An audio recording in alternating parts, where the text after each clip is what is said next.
Es cierto, como se publica, que los llamados varones regionales del PSOE prefieren que Pedro Sánchez no participe en su campaña electoral. Yo eso nunca me lo planteaba en esos términos. De hecho, Pedro Sánchez vendrá creo que el 18 de mayo.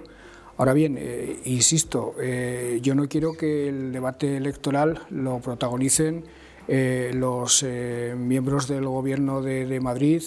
Yo quiero que el debate electoral lo protagonicemos nosotros. De hecho, el lema de mi campaña es Aragón con voz propia.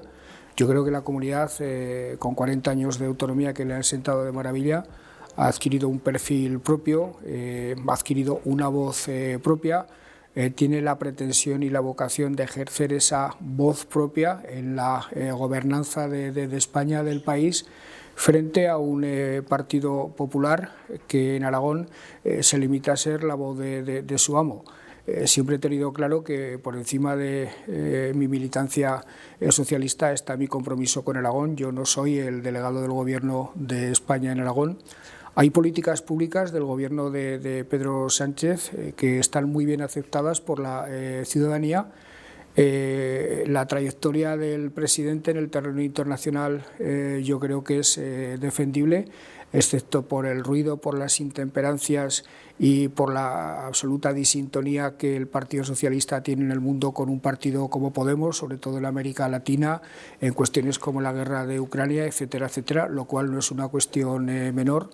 Y me imagino que de la política del Gobierno habrá cosas que nos beneficiarán, pero habrá cosas que nos perjudicarán, aunque, insisto, yo trataré por todos los medios de que los aragoneses no se pronuncien sobre el Gobierno de Pedro Sánchez, sino sobre el Gobierno de Javier Lambán. El espacio a la izquierda del PSOE es un multiespacio, es un espacio multiforme donde es muy difícil identificar las posiciones de unos y otros.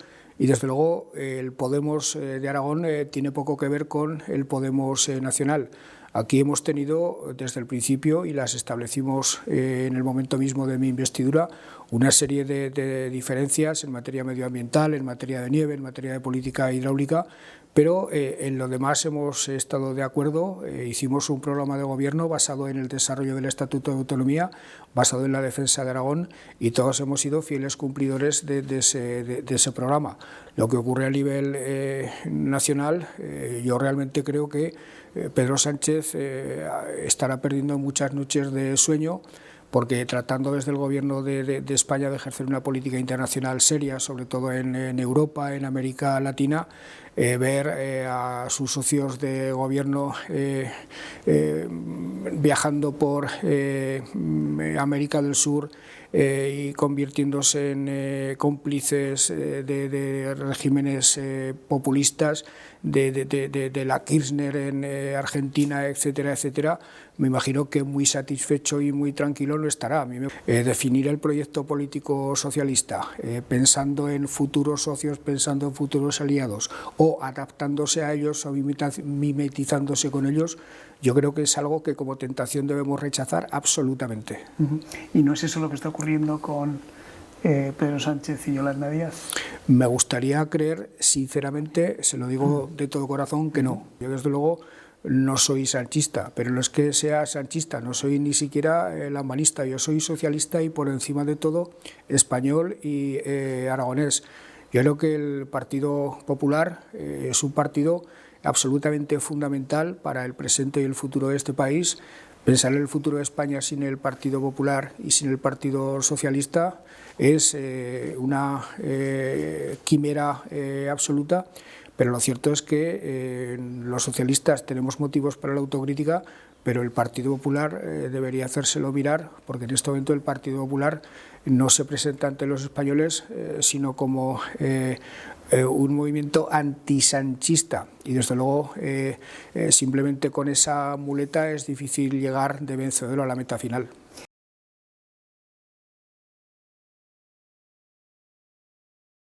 El problema es que la gobernabilidad de España se ha revelado tan difícil desde el momento en que el Partido Socialista y el Partido Popular no pactan, no llegan a acuerdos, que estamos viendo pactos, en mi opinión, indeseables, pero es que en el otro lado la única forma de gobernar son pactos indeseables también. No, yo me opuse absolutamente a esas dos reformas legales. Yo creo que frente al delito de la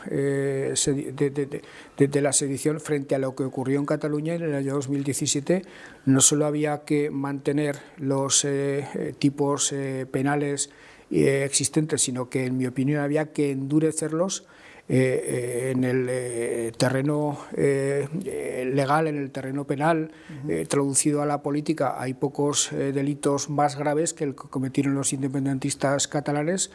Y desde luego yo le asigno el beneficio de la duda al presidente del Gobierno en cuanto al propósito que él dice haber alcanzado de deshinchar o pinchar el suflé del independentismo catalán. Los presidentes autonómicos no somos delegados del Gobierno de turno. Los presidentes autonómicos recibimos un mandato del Estatuto de Autonomía de las urnas. Somos nuestra comunidad los principales representantes del Estado y yo creo que tenemos que asumir esa dimensión, que es importantísima. La dirección de la política nacional es del Gobierno de España, sin duda, pero la conformación de la política nacional es algo en el que nos debemos inmiscuir las comunidades autónomas. Para mí hay asuntos que van a ser determinantes en los próximos años y que tienen que ver con competencias autonómicas. Uno de ellos es la sanidad. Se mire como se mire, problema grave y que compartimos todos.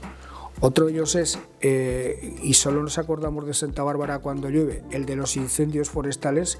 Esto va a ir a más y con la sequía que tenemos en este momento, este verano puede ser sencillamente atroz.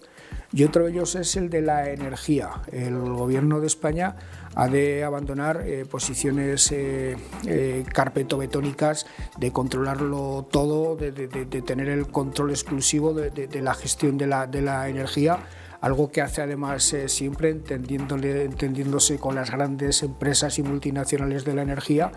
Y yo no estoy dispuesto a que eso siga ocurriendo así, que se hable de financiación autonómica o de estos asuntos que le he comentado a usted y que desde el PSOE, desde el PP, se lancen desafíos mutuos para llegar a grandes acuerdos desde las cúpulas. Es algo que no aceptaré jamás, porque eso lo voy a gestionar yo y lo voy a hacer con mis competencias. Yo, mi lealtad a España, mi lealtad a la Constitución está fuera de toda duda. Yo quiero un Aragón fuerte, un Aragón potente. Para que España sea fuerte y potente, yo quiero un proyecto nacional de España que salga de la atonía en la que ha estado en las últimas 2 décadas, pero evidentemente contando a tope con Aragón y no pensando que Aragón es una pieza pasiva de la que se puede disponer sin contar con nuestra propia voluntad.